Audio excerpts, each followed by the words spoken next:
नमस्कार, स्वागत है आपका जानेगा रहमान 24/7 पर, जो कि मेरा यूट्यूब चैनल है। आप उसे लाइक करें, सब्सक्राइब करें। आज डोनाल्ड ट्रंप ने शाम को, मतलब अर्ली इवनिंग जिसको कहते हैं, उस समय एक पोस्ट लिखा। उस पोस्ट को पढ़कर एक ग्लांस में लोगों ने कहा कि अरे, डोनाल्ड ट्रंप लगता है शांति चाह रहे हैं। किसी ने कहा कि अरे, डोनाल्ड ट्रंप ने अपनी तरफ से शांति की पहल कर दी है और वो ईरान युद्ध खत्म करना चाह रहे हैं। अब डोनाल्ड ट्रंप ने आखिर इस पोस्ट में लिखा क्या है वो मैं आपको बताती हूं और आपके स्क्रीन पर भी आएगा। डोनाल्ड ट्रंप ने ये लिखा है कि I am pleased to report that the United States of America and the country of Iran have had over the last 2 days very good and productive conversations regarding a complete and total resolution of our hostilities in the Middle East based on the tenor and tone of these in-depth, detailed and constructive conversations, which will continue throughout the week. I have instructed the Department of War to postpone any and all military strikes against Iranian power plants and energy infrastructure for a 5-day period, subject to the success of the ongoing meetings and discussions. Thank you for your attention, Donald Trump. अब आप ये सोचिए, Trump ये कह रहे हैं कि भाई अगले 5 दिन हमने अपने वॉर डिपार्टमेंट को कह दिया है कि कोई ईरान का जो एनर्जी इंफ्रास्ट्रक्चर है या बिजली का जो ग्रिड है उस पर कोई हमला नहीं होगा। हम पिछले 2 दिनों से हम ईरान से बातचीत कर रहे हैं, ऐसा दावा उन्होंने किया। लेकिन ईरान की ही जो न्यूज एजेंसी है, फार्स न्यूज एजेंसी, उसका एक स्क्रीनशॉट मैं आपको दिखाती हूँ। वो टाइम्स ऑफ इजराइल का स्क्रीनशॉट है, जिसमें कि ये देखिए बिल्कुल साफ लिखा है, और स्क्रीनशॉट आपका स्क्रीन पे भी आएगा। उसमें लिखा है कि Iran Fars news agency source के हवाले से वो कह रहा है कि देयर इज नो डायरेक्ट और indirect communication with the United States. Tehran ने मना कर दिया कि हमारा कोई कम्युनिकेशन यूनाइटेड स्टेट्स से नहीं है, और केवल ये जो प्रोडक्टिव बातें जो डोनाल्ड ट्रंप कह रहे हैं कि बड़ी कंस्ट्रक्टिव और प्रोडक्टिव बात हुई, उसका खंडन किया है। और उधर से एक और ट्वीट अभी आ गया है, उसको भी मैं आपको दिखाना चाहूंगी। वो ट्वीट है आईरिब का, यानी कि इस्लामिक रिपब्लिक ऑफ ईरान, और उसका ट्वीट अगर आप देखें तो वो कहता है, note, so far no statement has been issued by Iran's Ministry of Foreign Affairs confirming or denying Trump's claims. Media outlets should refrain from speculation and from publishing unverified news. तो अब दोनों चीजें हैं, ईरान की तरफ से खंडन आ गया है। ईरान ने कहा कि हमने ऐसा कोई स्टेटमेंट नहीं दिया है। डोनाल्ड ट्रंप का ये कहना है कि भाई हमारी तो पिछले 2 दिनों से बातचीत हो रही है और अगले 5 दिन हम ईरान के एनर्जी इंफ्रास्ट्रक्चर पर कोई हमला नहीं करेंगे। तो आखिर ये पोस्ट है या डोनाल्ड ट्रंप का कोई नया खेल? क्योंकि जैसे ही उन्होंने पोस्ट लिखी, जो डाउ जोन्स था वो 700 पॉइंट्स ऊपर गिर गया, यानी कि अमेरिकी और यूरोपियन मार्केट्स में, शेयर बाजार में बड़ा उछाल दिखा।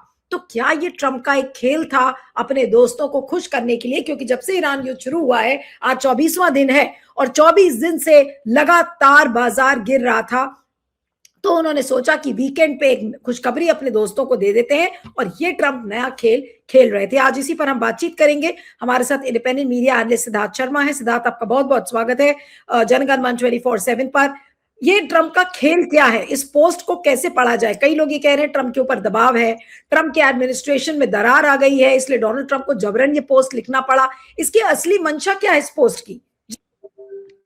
देखिए, ट्रंप साहब का तो पोस्ट का पर आ जाते हैं, लेकिन अभी आज हुआ ये कि हमारे वाले प्रधान जी लोकसभा में आके कहे कि कोरोना काल जैसा संकट आ रहा है। जब तक वो संकट की बात की है, तब तक ईरान ने वैक्सीन मार दिया कोरोना, ट्रंप नाम के कोरोना पर, और ट्रंप नाम का कोरोना भी बोल दिया कि हाँ, मुझे वैक्सीन लग गया, मैं 5 दिन के लिए तो कम से कम किसी को अटैक नहीं करूंगा। तो मतलब अब हमारे वाले प्रधान जी कहते हैं कि अब थाली वाली पीटना है, कोरोना जैसा संकट आने वाला है। संकट ये जब तक बोले तब तक संकट ही खत्म हो गया। लग रहा है कि संकट को जो जो कोरोना कह रहे थे, ईरान ने बढ़िया से वैक्सीन लगा दिया है ट्रंप को।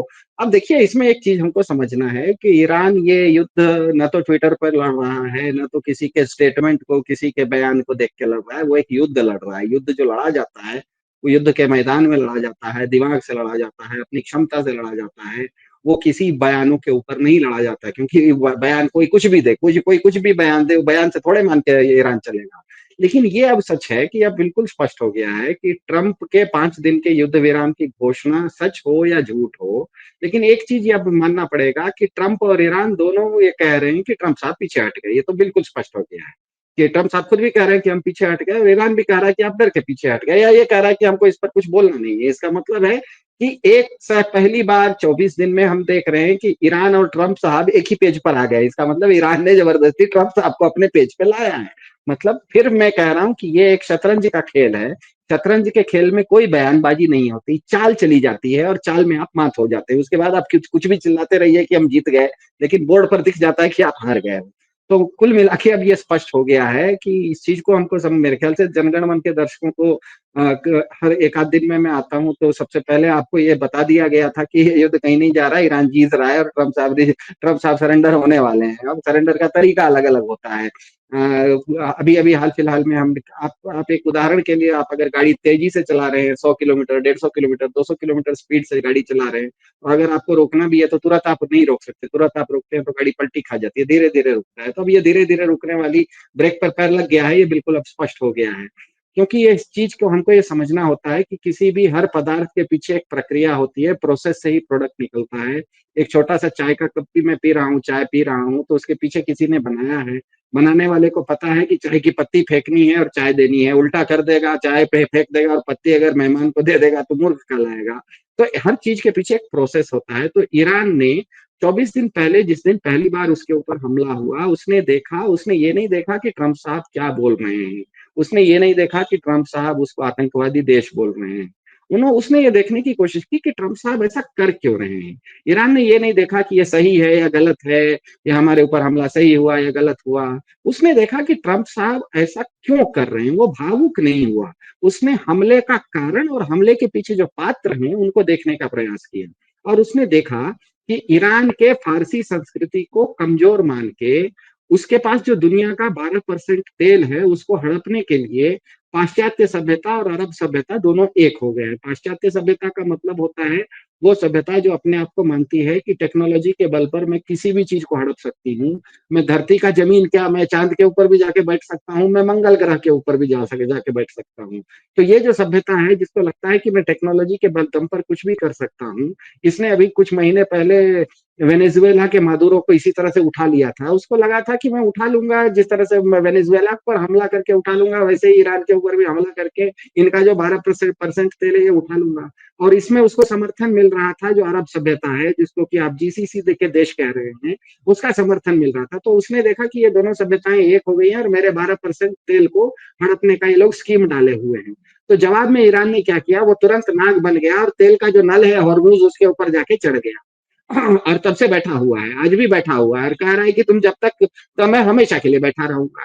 बाकी तुम मेरे ईरान के ऊपर जितना बमबारी कर लो, जितना मुझे तहस नहस करो, ये वाला जो तेल का नल है जिसके लिए तुम लड़ाई लड़ रहे हो ना, ये नल को मैं नहीं छोड़ूंगा। ये नल पर, ये अब नल पर मेरा कब्जा है।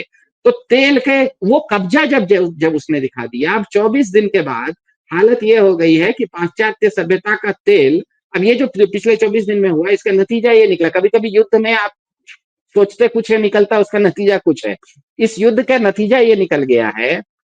ये युद्ध शुरू होने से पहले ईरान के ऊपर तेल के सैंक्शन भी थे और हॉर्मूज से उसको एक पैसा भी नहीं आता था। आज दोनों हो गया है, आज उसका तेल भी सैंक्शन से खत्म हो गया है, हॉर्मूज से भी उसको चुंगी मिल रही है। मतलब 24 दिन पहले से आज ईरान ज्यादा लाभ में है। दूसरी तरफ आप अगर पाश्चात्य सभ्यता को देखिए, पाश्चात्य सभ्यता में चाहे वो रशिया हो चाहे अमेरिका हो, इन लोगों का तेल ज्यादा बिकने लगा है। एक महीना पहले अमेरिका को नवंबर में, पिछले साल दिसंबर में, रोज $4 मिलियन बैरल तेल उसका एक्सपोर्ट होता था। आज क्योंकि हॉर्मूज बंद हो गया है और खाड़ी के देशों से तेल नहीं निकल रहा है, तो अमेरिका का तेल ज्यादा बिकने लग गया है। यहाँ तक कि भारत भी कल बता रहा था कि हमें अमेरिका से एक जहाज गैस आया है। हमें पता है रशिया का भी तेल ज्यादा बिकने लगा है। तो अचानक इस युद्ध में इन लोगों ने देखा कि पाश्चात्य सभ्यता को तो तेल का लाभ होने लगा है और ये जो फारसी सभ्यता है इसको भी तेल का लाभ होने लगा है। तो इन दोनों का लाभ हो गया है। अब दोनों का लाभ बढ़ गया है। अब हुआ यह है कि अरब सभ्यता का सबसे बड़ा लॉस हो गया है, क्योंकि उनके ऊपर इतनी ज्यादा बमबारी हुई है कि कम से कम वो तेल के खेल से, तेल के मार्केट से कम से कम 3-4 साल पीछे हो गए हैं। तेल के खेल में जो उनका 30% इस दुनिया पर उनका कब्जा था, वो कम से कम 3-4-5 साल पीछे हो चुके हैं। तो मुझे लगता है कि बहुत संभव है कि शुरुआत में भले ये दोनों एक होंगे, पाश्चात्य सभ्यता और अरब सभ्यता दोनों मिलकर फारसी सभ्यता का तेल लेना चाहे होंगे, लेकिन फारसी सभ्यता मतलब ईरान ने पिछले 24 दिनों में दोनों सभ्यताओं को अच्छा से टाइट कर दिया है, और अरबों को भी टाइट कर दिया है और पाश्चात्य सभ्यता को भी टाइट कर दिया है। अब लेकिन पाश्चात्य सभ्यता, जो डोनाल्ड ट्रंप का जो पोस्ट उन्होंने लिखा, और बिल्कुल वहां पे सुबह हो रही है अमेरिका में, और उनका बिल्कुल अर्ली इवनिंग हमारे इंडियन टाइम से ट्वीट आता है, और उस ट्वीट के बाद जिस तरीके से बाजार में उछाल दिखा है, क्या हम ये कहें कि डोनाल्ड ट्रंप इशारे में शांति चाह रहे हैं, या अभी भी उनकी नजर जो है वो बाजार पर है, क्योंकि वो है तो बिजनेसमैन? ये ट्वीट की मंशा क्या है? बाजार को फायदा पहुंचाना, या फिर ये साथ में सिग्नल देना कि अब हम युद्ध में शांति चाहते हैं, अब हम पीछे हटना चाह रहे हैं? डोनाल्ड ट्रंप साहब की मंशा कुछ नहीं है, वो लाभ चाहते हैं। एक तरफ उनको एक लाभ हो गया है पिछले 24 दिन के युद्ध में, एक तरफ उनको बहुत बड़ी हानि हुई है। ईरान जैसा छोटा सा देश उनको आज घुटने पर ले आया है, ये बहुत बड़ी उनकी हानि है। लेकिन ट्रंप साहब हानि लाभ नहीं देखते हैं, बेशर्म है, हमको पता है। उनकी चमड़ी इतनी मोटी है कि वो हानि लाभ को बहुत ज्यादा केयर नहीं करते, वो लाभ देखते हैं। तो उनको अभी पिछले 24 दिन में 2 लाभ हुआ है। एक तो लाभ ये हो गया कि जैसे मैंने कहा, खाड़ी के देश से तेल नहीं निकल रहा है, उसके चलते लोग अमेरिका से तेल ज्यादा लेना शुरू किए हैं, तो एक उनको लाभ हो गया है। दूसरा ये हुआ कि पिछले 48 घंटे में, पिछले 48 घंटे में छोड़िए, आज सुबह से जिस समय से दुनिया भर के स्टॉक मार्केट खुले, तो दुनिया भर के जो स्टॉक मार्केट खुलते हैं वो जैसे जैसे सूरज उगता है वैसे वैसे खुलते हैं, और अमेरिका में सबसे लास्ट में खुलता है न्यूयॉर्क स्टॉक एक्सचेंज। तो जब से ये आज सुबह से, सोमवार को सुबह से स्टॉक मार्केट खुलना शुरू हुआ भारतीय समय से सुबह 3:30 बजे, आज सुबह 3:30 बजे जो बीत गया, उस समय से शुरू हुआ। पहले न्यूजीलैंड का खुला, उसके बाद ऑस्ट्रेलिया का खुलता है, उसके बाद टोक्यो खुलता है, उसके बाद शंघाई खुलता है, उसके बाद हांगकांग खुलता है, उसके बाद सिंगापुर खुलता है, उसके बाद भारत का बंबई स्टॉक एक्सचेंज खुलता है, उसके बाद लंदन खुलता है, उसके बाद लास्ट में न्यूयॉर्क खुलता है। तो पिछले जब ये ट्वीट आने से पहले, डोनाल्ड ट्रंप साहब के ट्वीट आने से पहले, दुनिया के $4 बिलियन इन सभी स्टॉक मार्केट से उड़ गए। लोग पैसा उठा लिए, क्योंकि लोगों को लगा ये युद्ध बहुत बड़ा चलेगा, ये पैसा लगाए क्यों रखना, निकल जाना। उसका उदाहरण भारत में है कि भारत का स्टॉक मार्केट आज 15 लाख करोड़ रुपए भारत के स्टॉक मार्केट से उड़ गया। तो ट्रंप साहब ने बड़ी समझदारी की, अमेरिका का स्टॉक एक्सचेंज खुलने से आधा घंटा पहले ये ट्वीट कर दिया कि अब हम 5 दिन तक नहीं करेंगे। तो आज दिन भर में ये जो $4 बिलियन दुनिया भर से उठे थे, वो अब अचानक डाउ जोन्स पे चले गए, मतलब आपके न्यूयॉर्क स्टॉक एक्सचेंज में पहुंच गए, जो कि आपने अभी बताया कि न्यूयॉर्क स्टॉक एक्सचेंज कैसे जंप ले रहा है। इसका मतलब अमेरिका को आज की तारीख में, मैं देखिए अमेरिका, फिर से मैं कह रहा हूं, इसमें सही गलत को आप, ईरान खुद बमबारी झेल रहा है, उसके नागरिक मर रहे हैं, लेकिन वो भावुक होकर इस चीज को नहीं ले रहा है, वो व्यवहारिक होकर ले रहा है, वो कैलकुलेट कर रहा है। तो कैलकुलेशन की, प्योर कैलकुलेशन की दृष्टि से देखिए, तो आज की तारीख में ट्रंप साहब फायदे में दिख रहे हैं, क्योंकि उनको तेल भी ज्यादा बिक रहा है और दुनिया भर का पैसा स्टॉक मार्केट से उठ उठ के उनके यहाँ आ रहा है। ईरान को भी फायदा दिख रहा है, क्योंकि 24 दिन पहले उसका तेल भी नहीं बिक रहा था, हॉर्मुज पर भी चुंगी नहीं मिल रही थी, आज दोनों मिल रहा है। तो बहुत संभव है कि पीठ पीछे अब अमेरिका समझ जाए कि मुझे अरब जो है, अरब देश जिनके साथ में ये युद्ध शुरू किया था, वो तो घाटे का सौदा हो गए, क्योंकि वो तो 2-4 साल मार्केट में पीछे चले गए। अब वो हो सकता है कि वो ईरान के साथ अब डील कर लें, ईरान की फारसी सभ्यता के साथ, कि चलो 4 साल के लिए वो नहीं रहेंगे, हम और तुम मिलकर दुनिया का तेल चलाएंगे। इसीलिए बहुत संभव है कि ये जो पीठ पीछे कोई भी औपचारिक बातचीत नहीं हो रही है। फिर से मैं कह रहा हूं, शतरंज खेलते हैं तो कोई बातचीत नहीं होती है, वो चाल होती है। चाल में आपको समझ में आ जाता है कि गेम कहां जा रहा है। तो यहाँ पर कोई किसी से बातचीत नहीं कर रहा है, लेकिन ईरान ने ऐसा रचना, व्यूह रचना उसने ऐसी रची है कि ट्रंप साहब अब उसके जाल में ईरान जैसा चाह रहा है, ये गेम उस तरफ जाने की स्थिति में आ गया है। और इसका एक उदाहरण आपको कल, तुर्की एक देश है, तुर्की बहुत महत्वपूर्ण देश है, तुर्की के विदेश मंत्री ने कहा कि हमारे यहाँ, मैं अपने यहाँ पर अमेरिका के, ईरान के और सारे देशों के लोगों के साथ में बातचीत कर रहा हूँ। इसमें तुर्की इसीलिए महत्वपूर्ण होता है क्योंकि तुर्की का जो इस्तांबुल शहर है, वो आधा यूरोप में एक शहर है, लेकिन वो आधा यूरोप में है, आधा एशिया में है। और इस्तांबुल ऐसी जगह है, तुर्की एक ऐसी संस्कृति है जहां पर कि अरब लोग भी रहते हैं, विदेशी गोरे लोग भी रहते हैं, पाश्चात्य सभ्यता भी रहती है और ईरान के फारसी भी रहते हैं। तो तुर्की अगर इस मामले में पंच बन रहा है तो वो अच्छा पंच है, क्योंकि उसको तीनों सभ्यताओं के बारे में पता है।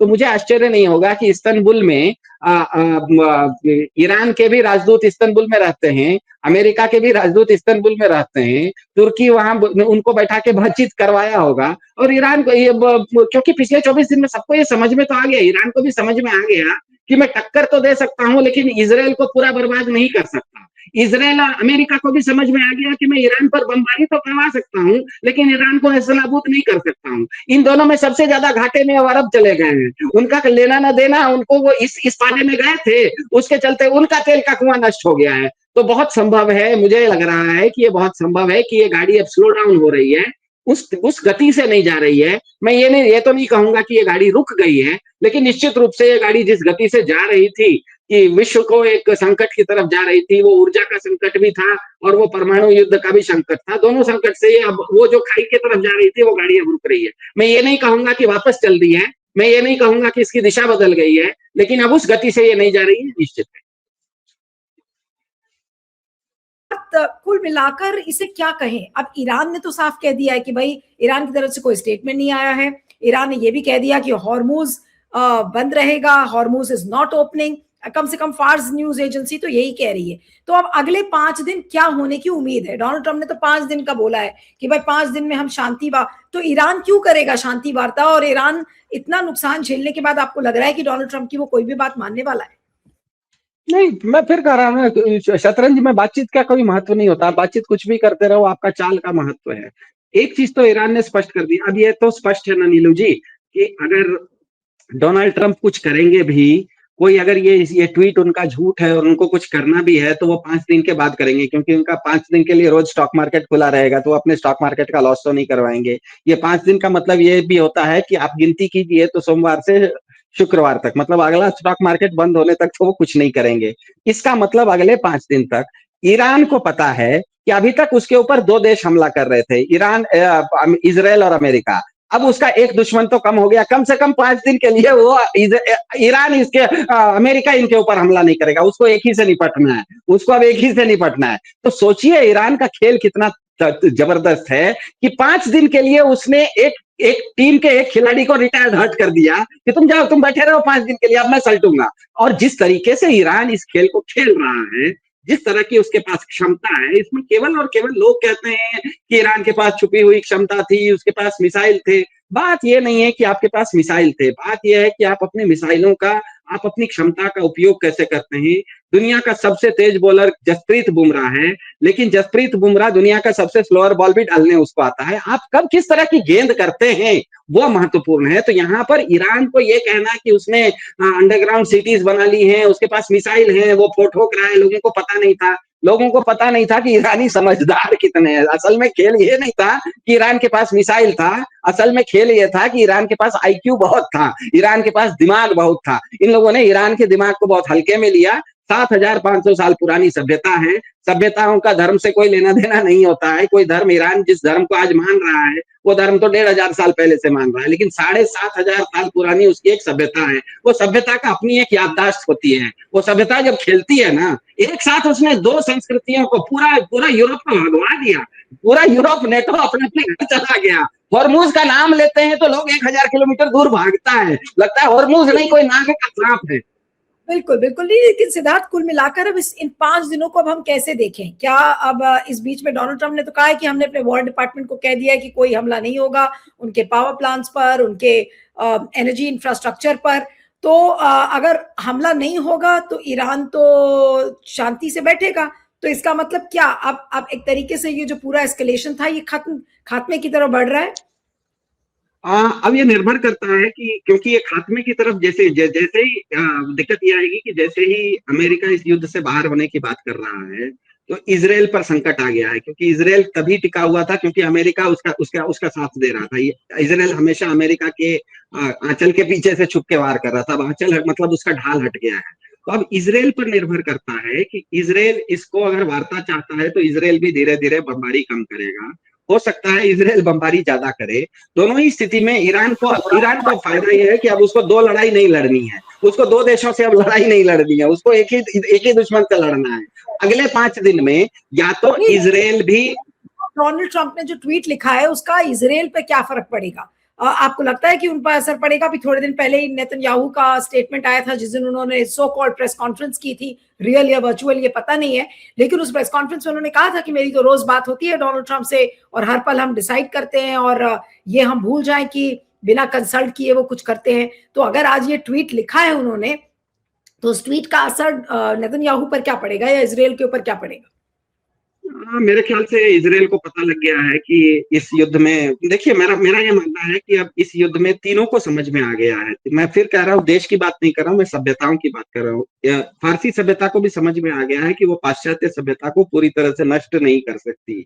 और जो पाश्चात्य सभ्यता थी, जिसको लगता था कि मैं टेक्नोलॉजी के दम पर चांद पर जा सकता हूँ, तो ईरान को तो मैं 48 घंटे में लिपट दूंगा, उसको भी समझ में आ गया है कि आप ईरान को नहीं निपट सकते हैं। इसीलिए सबको अब समझ में आ गई है अपनी अपनी औकात, सबको अपनी अपनी औकात समझ में आ गई है। किसी के औकात इस दौरान में अमेरिका और इजराइल की औकात घटी है, ईरान की औकात बढ़ी है, लेकिन सच्चाई यह है कि सबको अपनी अपनी औकात समझ में आ गई है। तो अपनी अपनी औकात जब लोगों को समझ में आ जाता है, तो वो फिर समझ में आ जाता है उनको कि अब इससे अब मतलब आप जब खत्म कर ही नहीं सकते। ईरान को भी पता है कि वो इजराइल को नस्तानाबूद नहीं कर सकता, इजराइल को भी पता है अब ईरान को नस्तानाबूद नहीं कर सकता, अमेरिका को भी पता है कि वो क्या कहते हैं, अमेरिका ईरान का तेल जबरदस्ती कब्जा नहीं कर सकता, वो तो खेल तो हॉर्मूज में फंसा हुआ है। तो मेरे ख्याल से इसीलिए मैंने कहा कि इन लोगों को सबको अब समझ में अपनी अपनी औकात आ गई है। और जैसे ही आदमी को अपनी औकात समझ में आ जाती है, उसको दाल रोटी का भाव समझ में आ जाता है, उसके व्यवहार में अंतर आ जाता है। तो मुझे लगता है कि क्योंकि अब अमेरिका इस युद्ध से अगले 5 दिन के लिए बाहर रहेगा, इजराइल इस युद्ध को लड़ने के लिए अमेरिका पर बहुत ज्यादा निर्भर था, इजराइल कमजोर हो रहा है, इजराइल को पता है कि ईरान हमला करते रहेगा, इसलिए मेरे ख्याल से धीरे धीरे ये मामला, यहाँ कोई पर ये गलतफहमी में मत रहिए कि कोई सब देश मिलके कोई शांति वार्ता कर लेंगे और किसी कागज पर सिग्नेचर वगैरह नहीं होगा। जैसे ऑपरेशन सिंदूर हुआ था, ऑपरेशन सिंदूर जिस समय खत्म हुआ, उस समय भारत ने भी दावा कर दिया कि पाकिस्तान घुटनों पर आ गया है, पाकिस्तान ने भी दावा कर दिया कि हमने इतने हवाई जहाज गिरा दिए हैं, अमेरिका ने भी दावा कर दिया कि मैंने ऑपरेशन सिंदूर किया है, भारत अभी तक कह रहा है कि ऑपरेशन सिंदूर अभी तक जारी है, लेकिन मामला शांत हो गया, ये सबको पता है। तो ये धीरे धीरे मामला शांत होगा, इसमें कोई आपको ये नहीं होगा कि कोई बैठेगा और सब जगह एक टेबल पर बैठ के कोई शादी के जैसे कोई सिग्नेचर होगा, डील होगा, किसी संधि पर हस्ताक्षर होगा, वो संधि उंधि पर हस्ताक्षर नहीं होने वाला, होने वाला ये है। कहने को तो ये भी होगा ना, डोनाल्ड ट्रंप कहेंगे, उसको अपनी बड़ी जीत बताएंगे कि देखिए हमने एक खेल हमने किया था और हम ही ने आके खत्म किया, हमने इसकी स्क्रिप्ट लिखी थी और उस स्क्रिप्ट की एंडिंग भी मैंने की। हाँ, सब लोग, मैं कह रहा हूँ सब लोग अपना अपना क्रेडिट लेगा। इजराइल भी कहेगा कि देखो इतना मैंने हमला किया ईरान पर कि ईरान पूरी तरह से घुटनों पर आ गया, ईरान कहेगा कि देखो मैंने इजराइल पर इतना हमला किया कि वो घुटनों पर आ गया है, मैंने ऐसा हमला किया कि ट्रंप साहब पीछे हट गए, ट्रंप साहब बोलेंगे कि देखो मैंने इतना हमला किया कि अब सब कुछ लाइन पे आ गया। लेकिन असल में होगा ये कि कल तक ईरान दुनिया का, देखिए नीलू जी, ईरान मतलब एक फारसी संस्कृति के पास दुनिया का 12% तेल है, दुनिया पूरी तेल पर चल रही है, हमें पता है। अभी पिछले 24 दिनों में तो दुनिया का हर बच्चे को समझ में आ गया तेल और गैस का महत्व क्या है आपके जीवन में, ये तो सबको समझ में आ गया। परसों तक हमको पता नहीं था, तो जब हम नारा दे रहे थे कि पड़ोस के अब्दुल पर डंडा चलाएंगे, अब समझ में आया कि वो पड़ोस के अब्दुल को डंडा जो चलाएंगे, उसके दादाजी के यहाँ से तो हमको तेल आता है, वो तो अब समझ में आया है। उसको डंडा चलाने के लिए जो हम गाड़ी पर उठ के नारा दे रहे थे, वो गाड़ी में जो तेल आ रहा है वो उसी अब्दुल के दादाजी के यहाँ गए, जो पारस की खाड़ी से आ रहा है। तो बहुत कुछ लोगों को अपना अपना औकात समझ में आया है। हुआ ये है कि फारसी संस्कृति को, जो ईरान है, वो दुनिया का, उसके पास 12% तेल था, लेकिन वो दुनिया के बाजार में केवल 2% खेल पा रहा था, क्योंकि उसके ऊपर सैंक्शन लगाए हुए थे, 10 तरह की चीज थी। अब ये चीज खुल गया है, अब ईरान भी दुनिया के तेल के मार्केट में एक बहुत मुख्य खिलाड़ी बन के उतरा है। 12% अगर उसके पास तेल है तो 12% का वो बाजार भी वो कैप्चर करेगा, और ये उसने पक्का कर लिया है। उसने ये चीज बिल्कुल पक्का कर लिया है कि आने वाले समय में अब न तो ईरान पे कोई सैंक्शन होगा और न हॉर्मुज खुलेगा, हॉर्मुज से हर जहाज निकलेगा उसकी चुंगी ईरान लेगा और अपना धीरे धीरे विकास कर लेगा, अपना धीरे धीरे विकास करेगा वो। बिल्कुल। चलिए, तो पूरा ट्रंप का खेल समझ में आ रहा है कि किस दिशा में ये चीजें आगे बढ़ रही हैं। आपका बहुत बहुत शुक्रिया Siddharth, thank you so much for joining.